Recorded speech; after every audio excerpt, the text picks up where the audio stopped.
Muchas gracias, presidente, deputado Daniel. Bueno, quero agradecer em nome da CSA, em la representação de 48 centrais sindicais afiliadas à nossa confederação, em uma representação de 50 milhões de trabalhadores e trabalhadoras em las Américas, agradecer muito essa invitação para estar aqui debatendo em El Parla Sul e é o honor de estar com o ministro de Trabalho, nosso amigo Ernesto Murro, e Henrique de la OIT, aqui do Sintefó. Bueno, eu tinha preparado minha intervenção em castelhano, pero Daniel disse que há tradução para português, então não vou passar tanta vergonha e vou direto a meu idioma. Um pouquinho de vergonha só em falar errado o português, mas não muito o castelhano. É uma satisfação dupla para mim estar nesse debate. Primeiro, porque, em representação da CSA, debater com um parlamento que é supranacional. Então, é uma satisfação debater com os senhores e as senhoras parlamentares aqui.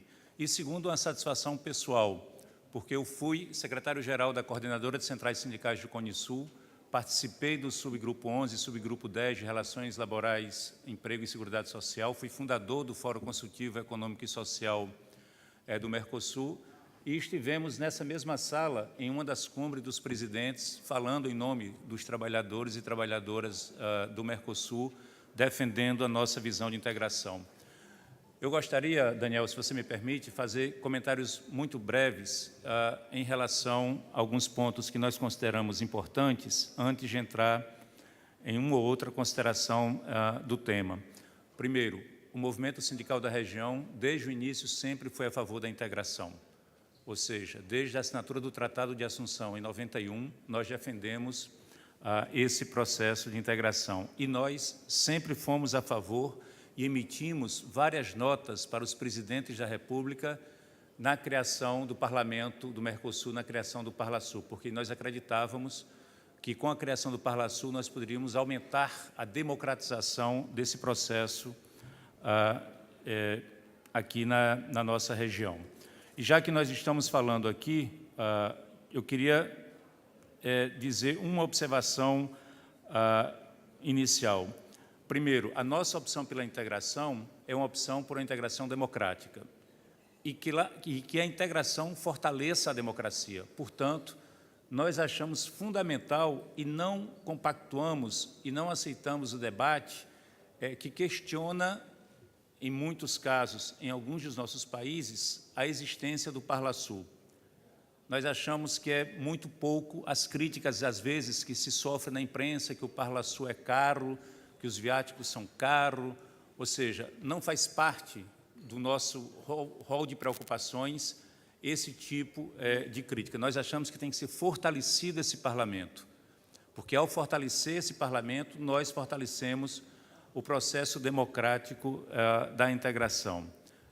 E há que fazer uma pergunta: quem interessa no processo nosso, na nossa região, que não existe um parlamento em representação do nosso povo? É mais concentração de decisão e outros interesses. O segundo elemento, a observação que eu queria fazer, é que a nossa visão de integração, por isso nós defendemos a existência de um parlamento como esse, não é integração de governos. Acho que hoje se confunde muito entre nossos países, confundir o que é integração regional com a presença de governos. A nossa ideia de integração é a integração de estados, a integração de países, e nós participamos do processo de integração com vários governos.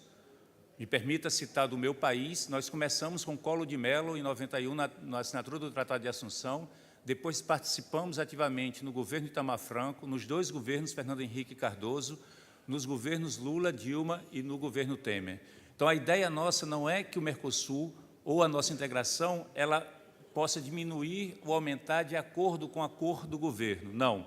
Nós temos que fortalecer uma integração com opção democrática que, mesmo existindo alternância de poder em nossos países, o processo integrador dos nossos países continue.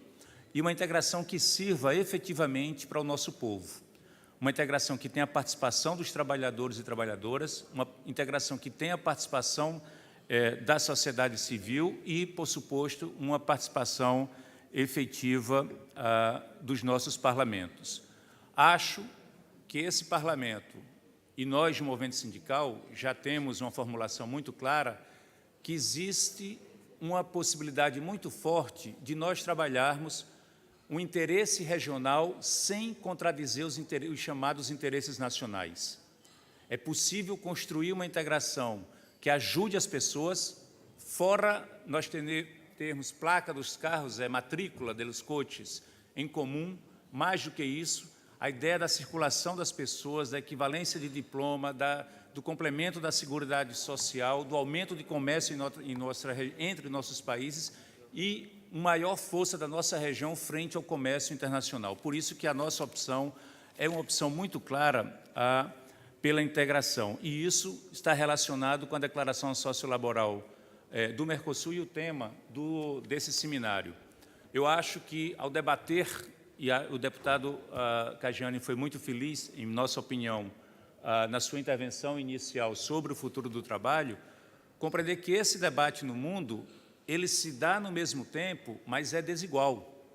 Debater o futuro do trabalho na Alemanha, debater o futuro do trabalho nos Estados Unidos, na Grã-Bretanha é uma coisa, debater o futuro do trabalho nas nossas regiões tem outros desafios, fora o que o debate em si já apresenta. A gente tem que compreender que está frente à nova revolução industrial, da chamada indústria 4.0, e, portanto, em cada revolução industrial muda a composição da classe trabalhadora, que há transformações no mercado de trabalho, que é urgente compreender a intensidade que se dá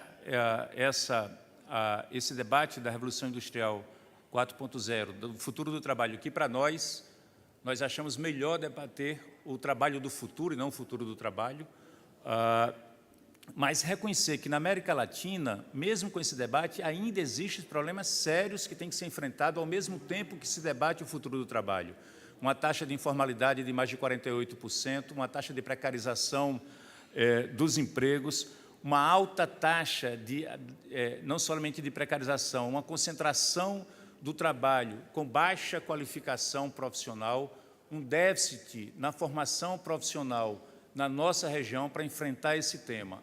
Nós achamos que medidas não são medidas espontâneas que vai resolver o problema nosso na América Latina, em especial aqui na nossa região, para entrar no debate mundial. Ou nós temos políticas claras no processo de integração, intervenções claras dos nossos estados a favor de um melhor posicionamento frente ao futuro do trabalho, ou os temas que nós temos hoje gritantes na América Latina tende a aumentar com uma inclusão importante nos nossos países. Portanto, é fundamental a participação do Estado, não só na garantia da formação profissional, mas nas políticas de geração de emprego, e um debate muito importante: quem utiliza e como é utilizado os avanços tecnológicos que nós temos hoje em nossa região e como nós podemos fazer reconversão produtiva importante. Nós cremos fortemente que, se pensarmos de maneira conjunta a nossa região e não os nossos países de maneira ilhada, nós possamos avançar. Para ir concluindo, nós achamos que o melhor caminho para isso é o diálogo social. Há que se construir um diálogo social verdadeiro em nossa região. E o diálogo social pressupõe a defesa da liberdade de organização sindical, a defesa da negociação coletiva, a defesa do direito de greve, o reconhecimento dos interlocutores e, a partir daí, estabelecer um diálogo como a melhor forma de nós enfrentarmos esse problema. Quero fazer uma observação. Nós, os sindicatos, há muito tempo nós somos atacados. Atacados os sindicatos, atacados os sindicalistas são assassinados, uma perseguição programática de desqualificação dos sindicatos, dos sindicalistas. E criaram uma ideia muito forte que o trabalhador é uma empresa, cada trabalhador é uma empresa. E quando os conflitos surgem, os conflitos não são tratados no âmbito laboral, são tratados no âmbito da justiça. E leva muitos dos nossos países, por exemplo, a acabar com os ministérios de trabalho e não tentar que os problemas laborais sejam resolvidos no âmbito laboral e não como o caso de polícia. Agora, olho, porque já não somos só nós que somos atacados. Os parlamentares são atacados hoje, os partidos políticos são atacados, há um ataque forte da antipolítica que ameaça não só a legitimidade dos mandatos parlamentares em representação do povo, mas ameaça, sobretudo, a própria política, e traduzindo essa ameaça da antipolítica, ameaça a democracia. Portanto, nós queremos concluir dizendo que nesse marco se enquadra uma principalidade, e a principalidade para nós é a defesa da democracia. Independente da cor que nós tenhamos, as opções ideológicas que nós possamos ter, a defesa da democracia hoje é central para que nós possamos ter avanços civilizatórios importantes. Se nós, os chamados atores sociais, o movimento sindical, os partidos políticos, os parlamentares de nossa região, as sociedades, o governo, não tiver uma opção muito clara pela democracia, nós corremos um risco de um retrocesso civilizatório e corremos um risco muito forte de uma barbárie presente entre nossos países. Então, deputado Cajane, eu quero concluir dizendo, eu me sinto muito feliz de estar à frente dos senhores e das senhoras podendo debater. E quero dizer, as nossas filiadas conversam com vocês, deputados e deputadas, senadores e senadoras, nos países. Ou seja, nos parlamentos nacionais, as nossas filiadas conversam. Eu conversei com o deputado Cajane, é muito importante que nós estabeleçamos um debate de estruturas supranacionais. O Parlasul e nós nos dispomos, a partir da CSA, da Confederação Sindical das Américas, estabelecer um convênio com o Parlasul para aprofundar ideias, para ter um debate entre nós. Isso não significa nenhum aporte financeiro, mas que nós possamos ter um convênio em que estabelecemos mesas de debates e possamos aprofundar uma visão regional, aprofundar uma ação política regional para enfrentar os problemas que tenho certeza que todos e todas que estão nessa sala têm a vontade de resolver. Muito obrigado pela oportunidade e viva o Parlamento do Mercosul.